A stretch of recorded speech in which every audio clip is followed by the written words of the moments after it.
जेठ मास की कथा। अध्याय 7। राजा वीरेंद्र और प्यासे साधु की अद्भुत कथा। बहुत समय पहले अवंती नगर में वीरेंद्र नाम के एक प्रतापी राजा राज्य करते थे। उनके पास धन, सेना, महल और वैभव की कोई कमी नहीं थी। प्रजा भी उनसे प्रसन्न रहती थी, लेकिन राजा के मन में हमेशा एक घमंड रहता था कि उनके समान दानी और पुण्यवान संसार में कोई नहीं। एक दिन राज्यसभा में एक वृद्ध साधु आए।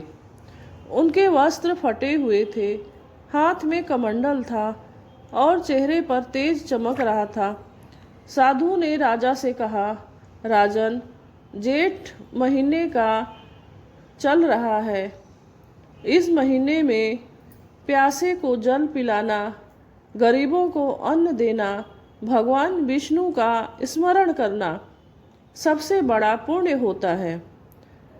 राजा हंस पड़े और बोले, महाराज, मैं रोज हजारों लोगों को दान देता हूँ, मेरे बराबर पुण्य किसका होगा।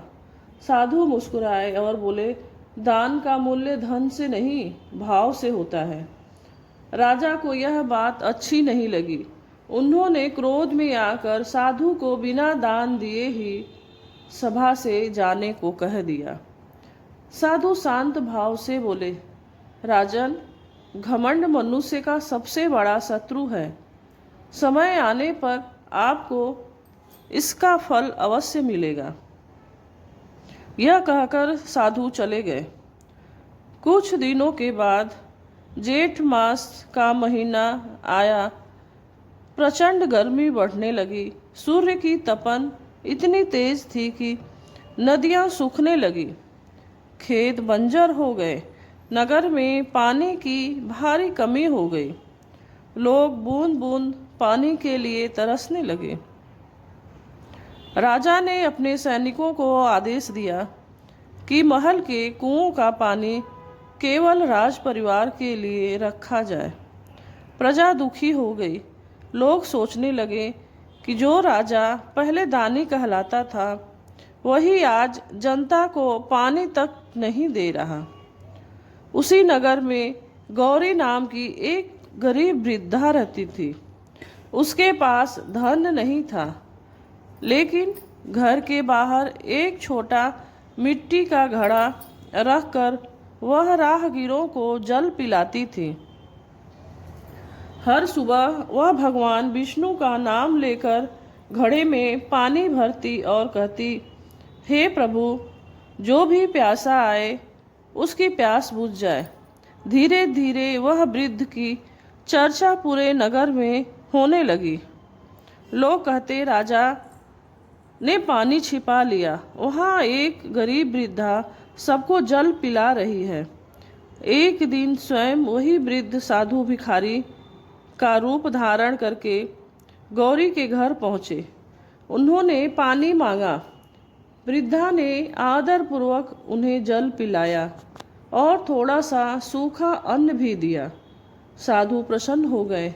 उन्होंने कहा, माता, तुम्हारा यह छोटा सा दान स्वर्ग के बड़े यज्ञों से भी महान है।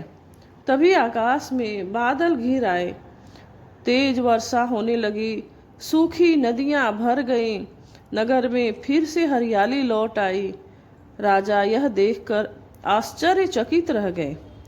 उन्होंने खोज करवाई कि यह चमत्कार कैसे हुआ। तब लोगों ने गौरी वृद्धा की सेवा और साधु के आशीर्वाद की बात बताई। राजा को अपनी भूल का एहसास हुआ। वे तुरंत उस वृद्धा के घर गए। वहाँ वही साधु फिर प्रकट हुए। राजा रोते हुए बोले, महाराज, मुझे क्षमा कर दीजिए। मैंने अहंकार में आकर सच्चे धर्म को नहीं पहचाना। साधु बोले, राजन, याद रखो, जेठ मास महीने में जल दान, अन्न दान और विनम्रता से सबसे बड़ा पुण्य है। जो मनुष्य अभिमान छोड़कर सेवा करता है, भगवान उस पर सदैव कृपा करते हैं। राजा ने उसी दिन से पूरे नगर में प्याऊ लगवाए, गरीबों को अन्न दान दिया और प्रतिदिन भगवान विष्णु की पूजा करने लगे। कहते हैं कि उसके बाद राज्य में कभी अकाल नहीं पड़ा और प्रजा सुखी रहने लगी। घमंड मनुष्य का सबसे बड़ा शत्रु है। जेठ मास के महीने में जल दान का विशेष महत्व होता है। छोटा दान भी सच्चे भाव से किया जाए तो भगवान प्रसन्न होते हैं। सेवा और विनम्रता से जीवन में सुख और शांति आती है। कथा यहीं समाप्त होती है। अगर आपको कथा पसंद आती है तो लाइक कमेंट करिए, चैनल को सब्सक्राइब करिए, शेयर करिए। राधे राधे। जय श्री विष्णु हरि। धन्यवाद।